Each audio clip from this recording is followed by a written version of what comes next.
Ok, salut. Je continue toute l'aventure de DF365 et bon, aujourd'hui j'ai pas accès à Internet.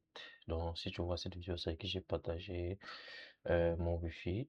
Bon, pas mon Wi-Fi, mais l'Internet mobile pour publier cette vidéo. Parce que je peux pas partager autant, sinon la connexion serait tellement. Bon, ça va vite finir. Donc, c'est pour ça. Et je savais pas trop ce que je devais faire aujourd'hui, mais hier, vu que je fais un live hier et présentement. Comme je dis, je vais plus me concentrer sur le back-end et là maintenant, lors de mon live, il y a une architecture que j'essaie d'implémenter avec quelqu'un. Bon, on a implémenté quelques parties. C'est vrai, présentement, je connais pas encore trop le concept, mais il m'a envoyé le lien d'une explication, mais je peux pas partager parce que,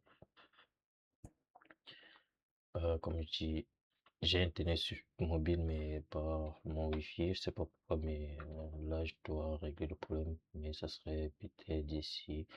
Je pense d'ici 13 heures, je sais pas trop. Mais là, je me suis dit que d'attendre, je fais la vidéo sur l'expression de ce que je fais hier et ça va faire partie du jour. Ok, bon, l'architecture, c'est How to implement a hexagonal software architecture. Je pense que c'est le nom, mais disons, je peux pas faire des recherches, mais la prochaine fois, on va parler de ça. Bon, principalement le concept, c'est parce que je connais pas trop, mais je pense que c'est DD. Il m'a dit DD, je sais pas, si c'est Data Driven, je sais pas trop, je sais pas trop, parce que j'ai pas encore fait des recherches sur ça, mais on a juste commencé. Et en gros, c'est du genre, on sépare tout, on sépare, comment je peux dire, on divise le code en fait. Parce que de base, avant, mon backend complet était tout, la logique du backend était dans le contrôleur. Et la plupart, c'était en mode connaissant prisma logique du business, tout était dans le contrôleur et aussi, et bon, je sais pas si c'est une mauvaise pratique, mais avec ce qu'on essaie d'implémenter, on ne veut pas une logique ou une communication externe dans le contrôleur. Le contrôleur est juste responsable de recevoir les données de la requête et envoyer la réponse. C'est juste ça. Donc, présentement, où il y a un problème, c'est juste le if si. Je vais encore essayer de voir comment je peux réduire la logique. Parce que si j'ai déjà un if dans mon contrôleur, bon, c'est que c'est une logique et ça doit pas être là, je pense. Donc, le contrôleur est juste là pour les HTTP, request et response. C'est juste ça. Et ça, raison pour laquelle, qu'on voit, on récupère des données et qu'est-ce qu'on fait? On envoie les données, ça va. On a des services que je vais expliquer. Et aussi, présentement, on a juste les services profil parce que j'ai commencé avec le profil. Ainsi de suite, on va avancer. Et qu'est-ce qu'il y a encore? On a créé, là c'est pour créer tout ça. Donc, voici à quoi le contrôleur ressemble, juste pour récupérer le user profile. C'est-à-dire, on récupère la requête, on prend l'idée de l'utilisateur et puis on envoie l'idée utilisateur au service profile. Maintenant, si on entre dans le service profile, c'est le service qui va faire la gestion du profil de l'utilisateur. Ou ici, qu'est-ce qu'on a? Le service profile, c'est un service. Et le service, c'est où on retrouve la logique du business. Donc, c'est exemple laquelle on aurait quasiment toute la logique du business dans le service profile. Par la suite, qu'est-ce qu'on a? On a le service. Et puis, bon, j'ai pas un dessin pour faire, mais je pense prochainement, je vais parler ça. Ça, je vais expliquer, mais disons, le workflow du SaaS que j'essaie de créer depuis. Et par la suite, le service profile fait appel à L'infra, l'infrastructure. Ça, c'est une recherche que j'ai faite. L'infra, c'est quoi? C'est juste la communication à l'externe, c'est-à-dire la communication qui a par rapport avec la logique de ton business. C'est juste ça. Donc, l'infra, on a quoi? Les repos. Et là, j'ai pour le profil que ça fait. Ça, c'est présentement, repo, c'est juste la communication avec le Prisma qui est le backend, qui est la DB. Donc, Prisma est la connexion à la DB. Donc, parce que si j'entre là, ça c'est plus, on va plus se connecter. Je sais pas. C'est comme si quand je pas la connexion, qu'est-ce qui se passe? C'est pas tout près, c'est lent. Mais bon, c'est Prisma qui se connecte à la DB. Présentement, c'est un peu vague. Donc, j'ai pas encore vu de tutoriel ou bien lu de documentation pour vraiment expliquer ça, mais avec ce que j'ai compris sur mon live récent, c'est un peu comme ça que ça fonctionne. Là, c'est juste la communication externe. Et aussi, on peut avoir une communication externe, un peu comme exemple, Stripe, imaginons, tu as un backend qui doit implémenter un paiement. Et le paiement, c'est pas ton API qui fait, ce n'est pas la logique de ton business qui gère ça. Donc, ça veut dire, c'est un truc externe, c'est l'API de peut-être Stripe ou un autre, je sais pas trop, un peu comme PayPal aussi, une autre API externe qui fait ces gestions. Et là, c'est ici que tu vas pouvoir mettre ça dans Infra. Et aussi la même chose pour l'envoi des courriels. L'envoi de courriel, c'est pas une logique sur toi. C'est-à-dire, tu as juste besoin des données, tu envoies à la fonction qui s'occupe de ça et c'est un peu ça. Mais là, ici, comme présentement, nous, c'est encore les débuts. Ici, on a juste une communication avec notre DB qui est en relation avec Prisma. C'est exemple laquelle on a Prisma. Et là, tout ce qui se passe dans notre DB pour le profil, ça serait dans profile.info. Ça serait plus ça. Et c'est un peu pareil. Là, c'est juste pour chercher l'utilisateur avec username et ainsi de suite.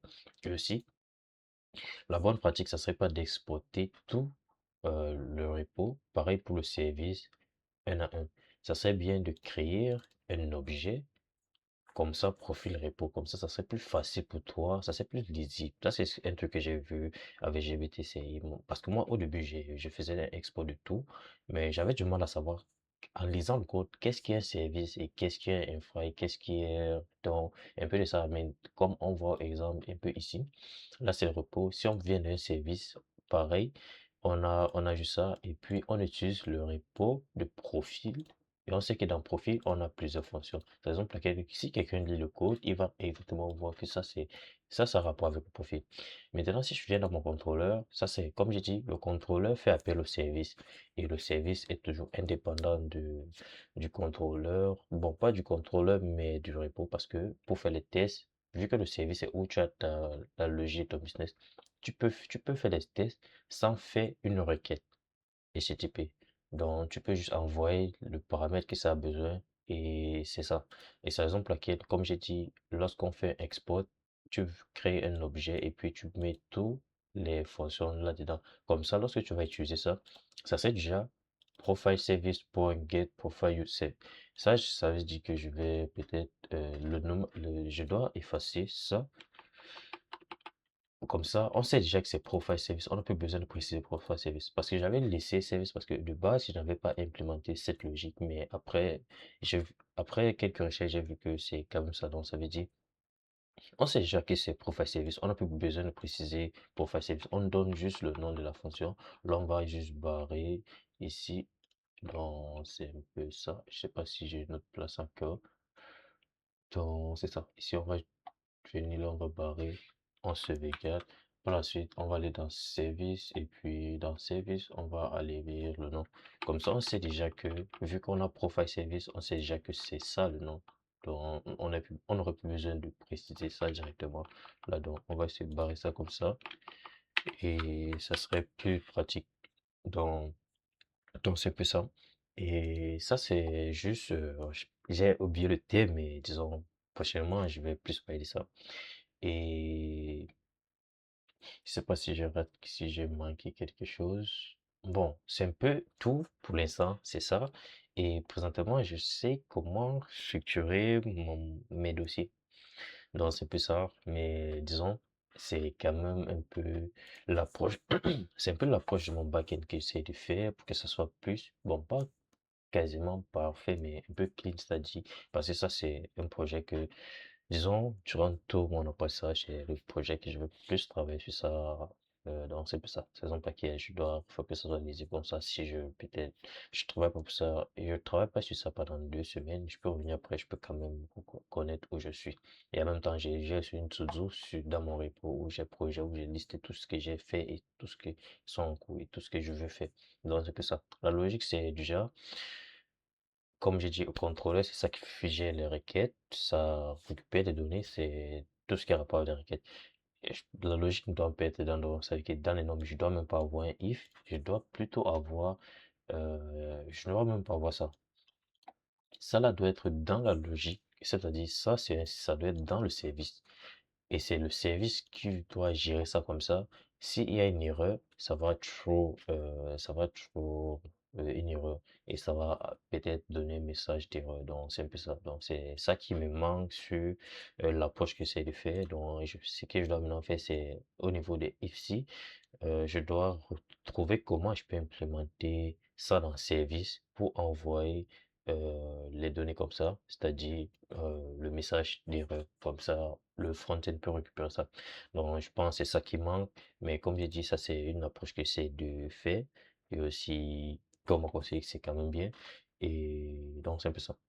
Donc, je peux pas trop dire sur ça parce que j'ai pas trop d'informations sur ça et je sais pas trop comment continuer. Bon, pas continuer, mais expliquer tout en détail parce que ça, c'est une architecture que je viens de découvrir. Donc, c'est un peu ça. Et ça serait quasiment ça. Et comme j'ai dit, le but, c'est la motivation quand tu as codé chaque jour et il faut au moins un commit, même si c'est juste un hello world. Donc, c'est l'exemple là je voulais pas juste laisser comme ça, même si j'ai pas de wifi. C'était juste peut-être expliquer ce que je travaillais. Yeah.